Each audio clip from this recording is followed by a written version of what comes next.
Bonjour. Aujourd'hui, nous sommes présents à la Maison Tucker pour le 22 juin lors de l'événement Fraises Crémettées. J'ai avec moi Marie. Oui, alors Marie Veilleux, je suis la directrice de la Maison Tucker depuis 4 ans et demi environ. Parfait. Moi, je m'appelle Anton Herod, je suis membre du conseil et bénévole à Tucker House. Donc, bonjour. J'aimerais ça que vous nous expliquiez un peu en premier en quoi consiste cet événement. Bien, premièrement, c'est pour célébrer l'arrivée de l'été et de la fraise, qui a une signification dans la culture autochtone aussi. Et c'est une occasion pour la Maison Tucker aussi, pour la première fois, d'être associée à TV22. Alors, c'est un nouveau partenariat pour nous, donc ça, c'est formidable. Et c'est pour rassembler la communauté, finalement, autour, dans un univers comme que vous voyez, dans un bel environnement, dans la nature. Et pourquoi est-ce qu'on veut organiser un événement comme celui-ci? Je pense qu'il y a vraiment plusieurs facteurs dans ça, mais probablement le numéro 1, c'est de rassembler la communauté et faire découvrir ce qu'on a à offrir, et la Maison Tucker, et son terrain, et nos activités, et bien sûr, évidemment, ce que vous faites. Et pour la communauté, ça représente quoi d'avoir des événements comme celui-ci? De mon point de vue, je pense que les gens viennent nous voir justement pour pouvoir être ensemble, pour se rassembler dans un but commun, que ce soit pour des cours de yoga, des cours de qigong, un événement encore aujourd'hui, les camps d'été. C'est une belle ambiance dehors dans la nature. Alors, c'est un lieu de rassemblement pour la communauté. Okay. Et d'où est venue l'idée d'organiser un événement comme ça? Ah, ça, c'est une bonne question. Je pense que c'était vraiment une collaboration avec vous et nous. Et la période de l'année, on s'est dit, qu'est-ce qui se passe au niveau des saisons dans la nature? C'est les fraises. Alors, c'est ça. On a dit, qu'est-ce qu'on peut faire autour des fraises? Et c'est comme ça qu'on est arrivé à ça. Super. Et si vous voulez nous parler un petit peu de la Maison Tucker, donc, c'est quoi la mission que vous avez? La mission de la Maison Tucker est vraiment de faire la promotion de la vie durable pour permettre aux gens de faire de l'éducation aux gens et des enfants, les adultes et tout, de pouvoir vivre en harmonie avec leur environnement naturel. Et c'est vraiment tout alentour de ça. Alors, la programmation qu'on offre, les services communautaires qu'on offre, c'est toujours alentour de ce genre de mission. C'est quoi l'histoire de la Maison Tucker? Parce que vous avez quand même une maison qui date de quelques années, je crois. Donc, voulez-vous nous expliquer d'où provient la maison? L'histoire, Marie le connaît très bien, mieux que moi, mais dans le fond, la maison a été construite alentour de Confédération Canada, 1870, je crois, exactement, par la famille Tucker. À travers de ça, la maison a eu toute une évolution à travers de différents propriétaires. Mais la famille Tucker était très impliquée dans l'endroit ici, dans la municipalité et Rockland. Mais depuis ce temps-là, il y avait une église, une religion qui était impliquée avec la maison et l'historique de la maison.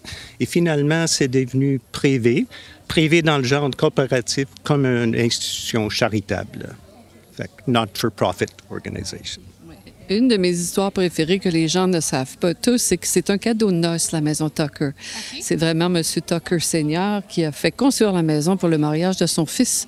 Alors, je trouve que c'est un beau cadeau. Oui, certainement. Et est-ce que vous pouvez aussi nous expliquer alors les activités que vous offrez à la communauté? On essaie d'offrir des choses pour tout le monde, c'est-à-dire tous les groupes d'âge. Si on commence par les plus petits, ce serait les camps d'été ou les ateliers de fin de semaine. Durant la semaine, les gens qui ont du temps durant la journée, donc possiblement les personnes retraitées, c'est le yoga, c'est le qigong, c'est des ateliers autochtones, c'est vraiment selon les demandes et selon les besoins. Les personnes aînées aussi, puisqu'on a des programmes avec le gouvernement ontarien pour des programmes pour personnes aînées. Donc, on essaie d'offrir un petit peu de tout pour que justement tout le monde se sente chez nous bienvenu. Des ateliers très intéressants en utilisant le terrain, la propriété qu'on a ici. Exemple, l'identification de champignons. Les gens s'inscrivent puis viennent apprendre avec le milieu qu'on a. C'est formidable. Et voulez-vous aussi nous parler de votre sentier que vous avez en arrière de la maison? Ça, là, le sentier, là, c'est ton domaine. Le sentier dans le forêt?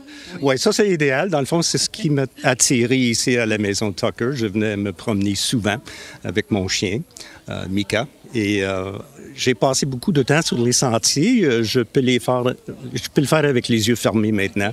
Je faisais l'entretien aussi quand j'étais bénévole. Dans le temps, je le suis encore. Alors, je me promenais, je faisais l'entretien pour permettre aux gens de continuer à utiliser les sentiers à l'année longue. Et en hiver, on s'en sert aussi pour faire la raquette. Fait qu'on fait des chemins en snowshoeing pour permettre aux gens de venir. On fait même des tournées historiques de la maison en le faisant en raquette l'hiver aussi. Fait que les sentiers sont très bien entretenus. On a des bénévoles qui nous aident beaucoup à cause qu'on a eu le déréchauffe il y a quelques années. Des hivers difficiles où est-ce que plusieurs branches des gros arbres ont tout tombé, mais on a un groupe superbe de bénévoles qui nous permet de les garder intacts. C'est vraiment super de voir que vous avez une belle équipe autour de vous. Assurément. Et les sentiers, pour rajouter aussi, c'est pas possible de se perdre dans le sentier de la Maison Tucker. C'est vraiment bien identifié, c'est bien balisé, il y a des points de repère. Alors, c'est vraiment ouvert à tout le monde, ce que la communauté souvent ne sait pas qu'on est ouvert au public. OK. Et si je vous pose une question, avec l'avenue de la COVID, comment est-ce que vous avez vécu ça une fois que, on va dire, les choses se sont calmées? Ça a été quoi les plus grandes opportunités puis les plus grands défis qui sont arrivés? C'est sûr qu'un gros problème avec COVID pour nous, c'est qu'on n'a pas pu louer la maison. Alors, les locations, pour nous, c'est une source de revenus annuelle et pendant 2 ans, essentiellement, c'était pas là. On a été super limité aussi par le fait qu'on ne pouvait pas à l'intérieur, point. Donc, on a beaucoup profité de notre beau pavillon qu'on a derrière nous pour faire des choses à l'extérieur, et on se remet lentement, graduellement, parce qu'on a de plus en plus de locations. On offre de plus en plus d'ateliers et de programmes. Donc, c'est comme ça, c'est très graduel. Oui, mais c'était très difficile parce qu'une autre source de revenus, c'est la programmation qu'on offre, que ce soit les camps d'été, les ateliers qu'on offre. Ça nous ramène un peu d'argent aussi. Et pendant COVID, on ne pouvait pas offrir ce genre de programmation non plus. Alors, financièrement, c'était une période très, très difficile. Mais depuis que la pandémie est terminée, plus ou moins, ça revient lentement et on a fait beaucoup de progrès, je pense, à l'intérieur de 2 ans maintenant. Bien, je vous remercie beaucoup puis je vous souhaite vraiment que l'événement soit un succès. Je suis maintenant en présence de la directrice générale de TVC 22, Renée Gratteau. Bonjour, Renée. Bonjour, Dania. Ça va bien? Ça va très bien, merci toi-même. Oui, ça va très bien. Donc, j'aimerais simplement que vous nous expliquiez en quoi consiste l'événement d'aujourd'hui. Bien, aujourd'hui, ça fait partie, en fait, c'est la première journée d'une nouvelle émission qui s'appelle Dégustons avec passion, qui, en grande ligne, va être un partenariat. On commence aujourd'hui avec la maison Tucker House. Et puis, fraises, crème été, bien, c'est le temps des fraises. Et puis, qu'est-ce qu'aime pas la crème glacée ou la crème fouettée? Donc, mais l'idée était vraiment de créer un partenariat avec la maison Tucker pour faire des événements plus social, pas juste, bon, c'est ça, amuser nos gens de la région. Oui. Et qu'est-ce que ça représente de faire des partenariats entre des entreprises dans la communauté? C'est critique. C'est toujours les organisations à but non lucratif. Ça a toujours été important de faire des partenariats, mais depuis la pandémie, je dirais encore plus. Et puis, ça devient vraiment critique, je dirais, à la survie des organismes à but non lucratif. On a tous le même problème de besoin de bénévoles, de main-d'œuvre. On a tous le même problème. Les revenus diminuent et puis les dépenses augmentent. Donc, de pouvoir travailler ensemble et puis mieux gérer nos événements, c'est vraiment important. Et d'où est venue l'idée de faire cet événement crème fraise été-là? Ben, sais-tu, je dirais vraiment, c'était un esprit d'équipe. Vraiment, tout le monde à TVC 22 participe, incluant toi, Dania. Et puis, j'essaie de me rappeler, vraiment, c'est des discussions ensemble là, avec la maison Tucker. Donc, c'est vraiment comme ça. Parfait. Et qu'est-ce que ça représente pour la communauté d'avoir des événements de la sorte et surtout pour les gens de la population âgée? Ah, merci, je suis contente que tu demandes cette question-là parce que une des difficultés qu'on a eues après la pandémie, la remise de bingo, on était obligé d'arrêter le bingo télévisé de TVC 22 parce que c'était censé être une activité qui aidait à ramasser des fonds, mais finalement, on perdait plus de fonds qu'on en ramassait. Et puis, on était obligé d'arrêter cette activité-là qui était principalement suivie par les personnes plus âgées. Et puis, c'est un peu la même chose avec la Maison Tucker. Eux autres, on veut desservir la plus grande population, qui est la population 65 ans et plus. Et puis, on trouvait que c'était une activité qui était vraiment plus visée, rappeler des souvenirs, de la vieille musique. Alors, on voulait vraiment, on veut commencer à faire plus d'activités avec nos gens de la population âgée. Parfait. Bien, je vous remercie énormément pour votre temps. Merci, Dania. Merci à toute l'équipe de TVC 22, puis la Maison Tucker House aussi. C'est superbe.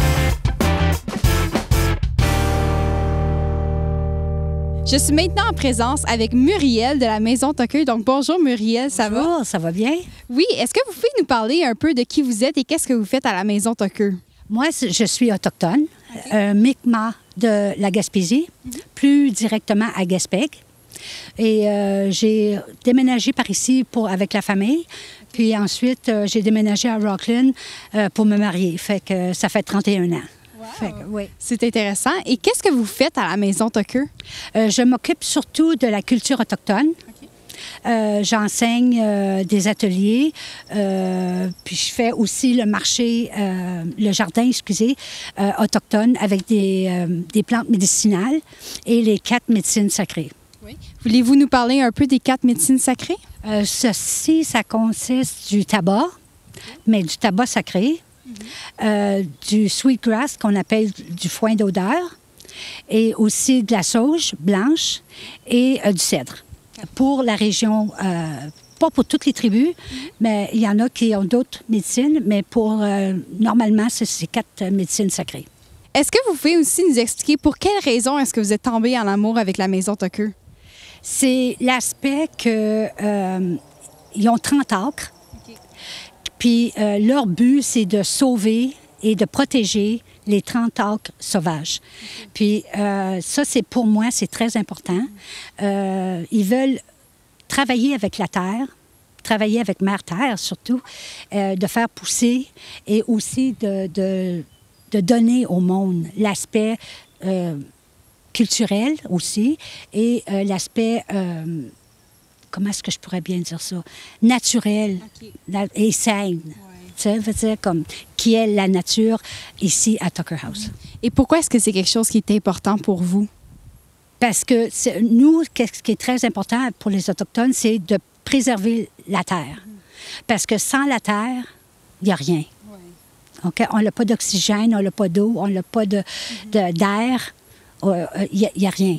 Fait qu'il faut préserver notre terre pour le futur de nos générations. Oui, c'est très intéressant. Et si on se concentre maintenant sur l'événement qui a lieu aujourd'hui, je sais que la fraise a une histoire ou une origine assez particulière. Est-ce que vous voulez nous en parler? Bien, la fraise, c'est le premier fruit de l'année. Et aussi, qu'est-ce qui est spécial avec la fraise, c'est qu'elle est en forme de cœur. Fait que, qu'est-ce que ça donne? C'est que c'est le soin du cœur, de l'esprit, des sentiments, famille, communauté. Puis, aussi, il y a des tiges qui poussent avec la fraise. Puis la tige, elle s'étire, pareil comme une famille qui se prolonge. Fait qu'il y a toujours une base.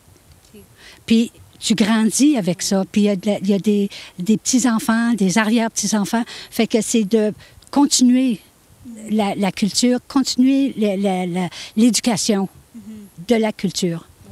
C'est vraiment très intéressant de voir cet aspect-là de la fraise et comment est-ce qu'on peut voir ce fruit-là qu'on consomme à chaque année. Donc, puis surtout, qu'est-ce qui est très important pour la fraise et surtout pour les Autochtones, c'est que quand une jeune fille vient dans son temps mensuel, nous, on l'appelle ça le moon time.